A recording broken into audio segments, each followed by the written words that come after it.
続いては男子フィギュアスケート、宇野昌磨選手と櫻井さんが対談しました。はい、ピョンチャンオリンピックで銀メダル獲得しました宇野昌磨選手ですけれども、その後大きな挫折を味わったということなんです。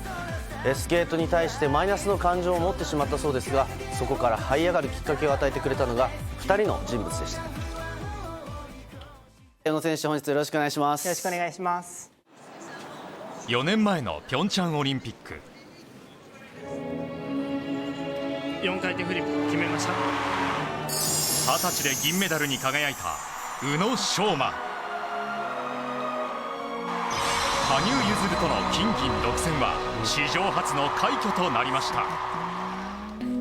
しかしピョンチャン後の4年間は苦しみもがいた日々でした。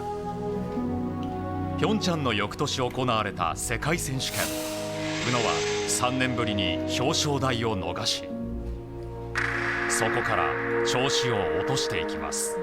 すごい一つの試合で多いミスをしてしまって、初めてスケートから離れるべきなのかなと一度考えたことはあったんですけれども、それは2019年のグランプリシリーズフランス大会、そのショートプログラム。4回転トーループ、トリプルアクセル。それまでの宇野ではありえないような転倒を連発。さらにフリー、切り替えて臨んだつもりでしたが、4回転トーループ、7回中5回のジャンプでミス。大丈夫か。シニアになって最低の8位。しかし会場では意外なことが。世界のファンが宇野に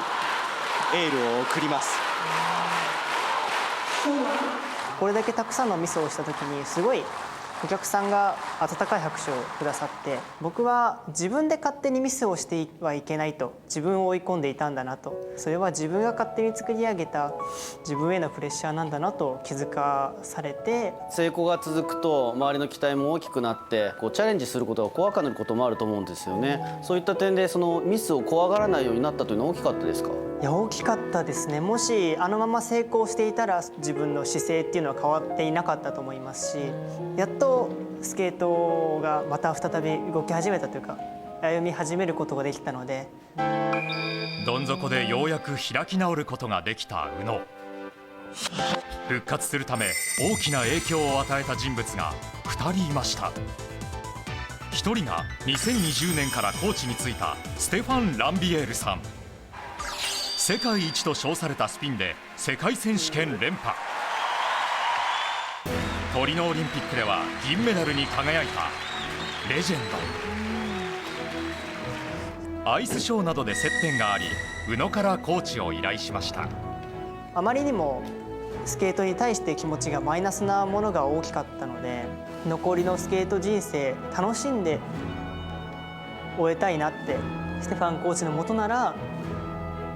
笑顔でスケートが楽しいって終えられるかなって。勝つためではなくスケート人生を楽しんで終えるため、それが当初の依頼理由。しかしランビエールさんはジャンプや振り付けのアドバイスをしながら徐々に宇野の心に火をつけていきました。全く強要はされないんですけれども、なんか世界一番にさせようという、世界一になるには君はどうしたらいいと思うっていう質問をしていただいたり、それだけ本気というか僕の実力力を信じてくださっている、そういう期待にも応えたい。ケツを叩かれるような形で世界一目指そうよと言っていただいて、新たな目標ができたという。そうですね。ステファンコーチは僕の精神状態だったりメンタル面、スケートへの向き合い方を再び教えてくださる先生でした。さらに宇野へ刺激を与えた選手がいます。最後の一歩は間違いなく彼の存在だったと思います。世界一を目指したい、そう思い始めた宇野にさらに刺激を与えた選手がいます。自分が手が届くんだったら届くところまで技術を磨いてみたいと思わせてくれたのは、鍵山選手の存在もあったというようなインタビュー記事を拝見したんですけれども、最後の一歩は間違いなく彼の存在だったと思います。18歳の鍵山優真。2019年の全日本選手権、まだ高校1年生だった鍵山は羽生、宇野に次ぐ3位に。さらに昨年の世界選手権では銀メダルと急成長。北京オリンピック代表にも選ばれています。その鍵山が憧れの選手に挙げているのが宇野。すごく尊敬されてるんだなっていうのが喋っていて感じて、今のままの自分だと絶対に追い抜かれるというか、もう僕から学ぶことがない状態にいつかなってしまうなっていうのを感じたので。じゃあもしかしたら鍵山選手がいなかったら今ほどは思えてなかったかもしれない。いや間違いなくそうですね。ごいですよね。僕は4回転を今4種類飛んでいるんですけれども、1年前は2種類多くて頑張って3種類。自分も鍵山に負けないよう成長しなければ。その思いから宇野は今シーズンこれまでで一番難しいプログラムに挑戦。それは4回転ループを追加し、4回転4種類5本を飛ぶというもの。この1年間でこれだけ進むことができた。これを何年も続けていたらもっと成長できる自分がいるんじゃないかなっていうワクワク感が今あります。使命感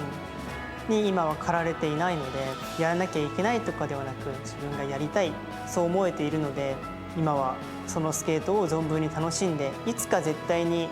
やめなければいけない時が来るとは思うので、一日一日を無駄にせず、本当に後悔のないスケート人生を送り続けたいなって思ってます。いやなんかこちらがワクワクするような迷いのない強い眼差しでしたけど、お話伺ってどうでした？特にやっぱり印象的だったのが、失敗が怖いからチャレンジしないということではなくて、失敗するかもしれないけどとにかく成功するためにチャレンジするという選択を選ぶようになったという話なんですよね。それはこの4年間の中で大きく変わったところだとご自身もおっしゃってましたし、いろんな人からいろんなことを受け入れて学ぶ柔軟性というのも宇野選手の魅力なのかな、あと客観性も魅力なのかなと思いました。例えば取材の時に私の他にもカメラクルー何台かいたんですけど、ご自身の一つのブロックの練習が終わると、すいませんちょっとこの後一旦下がります、すいませんこの後一旦下がります、それぞれのクルーに言うんですよ。つまりこっちがただただ待つわけじゃなくて、一度私は引っ込むので皆さん休んでくださいというのが意図だと思うんですけど、本当に視野の広い素敵な方だなと思いましたね。ピョンチャンの時は羽生選手と金銀でしたけれども、さあ今回はどうなのか大注目の男子フィギュアスケートショートプログラム、2月の8日火曜日、再来週ですね、午前9時30分から生中継します。続いては